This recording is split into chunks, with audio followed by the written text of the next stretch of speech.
Teman-teman sosial semuanya, KPM PKH kategori ini cair duluan di PKH tahap 3 besok.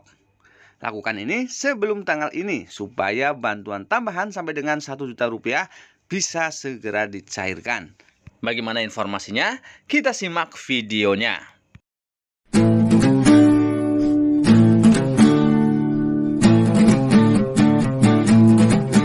Assalamualaikum warahmatullahi wabarakatuh, dan salam sejahtera buat kita semuanya. Teman-teman sosial semuanya, bagaimana kabar kalian? Semoga selalu dalam keadaan sehat dan dimudahkan segala urusannya. Amin, amin ya robbal alamin. Jadi pada kesempatan kali ini saya akan berbagi informasi tentang KPM PKH kategori ini yang akan cair duluan di PKH tahap 3 besok. Dan lakukan ini sebelum tanggal ini supaya bantuan tambahan sampai dengan 1 juta rupiah bisa segera dicairkan. Jadi teman-teman sosial semuanya, seperti kita ketahui bersama bahwa bantuan PKH atau program keluarga harapan adalah bantuan reguler dari pemerintah untuk mensukseskan percepatan penanggulangan kemiskinan di Indonesia. Dan bantuan PKH ini adalah bantuan bersyarat serta sifatnya dinamis dan tidak dijamin ya, walaupun kemarin di tahap 1 maupun tahap 2 sudah cair bantuannya, di tahap 3 juga pasti cair. Kecuali memenuhi 7 kriteria berikut ini.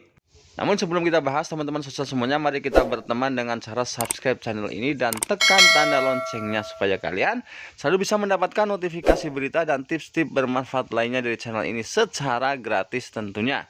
Karena channel ini akan selalu update membahas tentang bansos dari pemerintah dan tips-tips bermanfaat lainnya supaya kalian tidak ketinggalan berita. Silahkan kalian like videonya jika dirasa bermanfaat. Baik teman-teman sosial semuanya, langsung saja untuk kriteria yang pertama adalah KPM PKH yang akan cair lagi untuk bantuan PKH di tahap 3 besok adalah KPM yang masih memiliki komponen PKH di dalam keluarganya. Jadi seperti kita ketahui bersama, ada 3 komponen di dalam PKH, yakni yang pertama adalah komponen kesehatan, kemudian yang kedua komponen pendidikan, dan yang ketiga komponen kesejahteraan sosial. Dimana untuk komponen kesehatan meliputi kategori ibu hamil maksimal 2 kali kehamilan. Kemudian yang kedua adalah untuk kategori anak usia dini usia 0 sampai dengan 6 tahun maksimal 2 anak. Sedangkan untuk komponen pendidikan meliputi kategori anak SD, MI atau sederajat, kemudian anak SMP, MTS sampai derajat, dan anak SMA atau MA atau sederajat. Kemudian untuk komponen ketiga yaitu komponen kesejahteraan sosial yang meliputi kategori lanjut usia 70 tahun yang mulai tahun 2022 ini diturunkan menjadi 60 tahun ke atas ya untuk lanjut usia. Sedangkan yang kedua adalah kategori penyandang disabilitas berat. Jadi syarat cair untuk KPM PKH adalah harus memiliki salah satu komponen di dalam keluarga. Dan tentunya kalau tidak ada salah satu komponennya, maka tidak akan cair bantuan PKH-nya. Selanjutnya syarat kedua supaya bantuan PKH-nya cair di tahap 3 besok adalah nomor NIK harus sudah padan atau sudah online ya, antara di Dukcapil pusat maupun Dukcapil daerah. Baik NIK pengurus maupun seluruh anggota keluarga yang masuk dalam satu KK, terutama yang masuk komponen PKH. Selain itu, data di Dukcapil juga harus sinkron dengan data yang ada di DTKS Kementerian Sosial. Kemudian syarat yang ketiga supaya bantuan PKH bisa cair di tahap 3 nanti tahun 2022 ini adalah bagi yang memiliki anak sekolah atau yang masuk ke dalam komponen pendidikan. Untuk sekolah di bawah naungan Kemendikbud harus terdaftar di Dapodik, sedangkan yang di bawah naungan Kemenag, contohnya Madrasah Ibtidaiyah, Madrasah Sanawiyah, dan Madrasah Aliyah, namanya harus terdaftar di EMIS. Jadi bagi komponen anak sekolah yang namanya tidak terdaftar di Dapodik bila dia di bawah naungan Kemendikbud, atau tidak terdaftar di EMIS bila di sekolah di bawah naungan Kemenag, maka tidak akan cair ya untuk bantuan PKH komponen pendidikan ini. Selanjutnya syarat keempat supaya bantuan PKH-nya cair di tahap 3 besok adalah antara data bank dengan data di Dukcapil harus sinkron.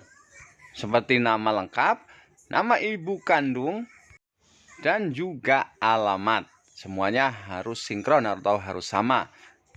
Jadi jika data di bank dengan data yang di Dukcapil tidak sinkron, maka akan terjadi gagal spam atau gagal transfer. Tentu saja tidak akan cair bantuan PKH-nya. Selanjutnya syarat kelima supaya bantuan PKH tahap 3 besok bisa cair adalah KPM PKH tidak terindikasi menerima bantuan sosial dari pemerintah yang dilarang diterima oleh KPM PKH. Jadi bantuan-bantuan lain yang dilarang diterima oleh KPM PKH antara lain adalah bantuan BLT dana desa. Dan yang kedua adalah bantuan prakerja. Jadi jika KPM terindikasi menerima bantuan-bantuan tersebut, maka bisa jadi untuk bantuan PKH-nya tidak akan dicairkan lagi. Selanjutnya syarat ke-6 supaya bantuan PKH-nya cair lagi di tahap 3 besok adalah untuk KPM yang lolos verifikasi ketidaklayakan penerima bantuan sosial. Jadi seperti kita ketahui bersama, setiap bulannya ada verifikasi ketidaklayakan penerima bantuan sosial, baik itu PKH, BPNT maupun PBI, yang dilakukan oleh pemerintah daerah melalui aplikasi 6NG Online. Terutama bagi KPM yang terindikasi di dalam satu keluarganya memiliki pekerjaan yang mapan seperti TNI Polri, ASN atau PNS, pegawai BUMN atau BUMD.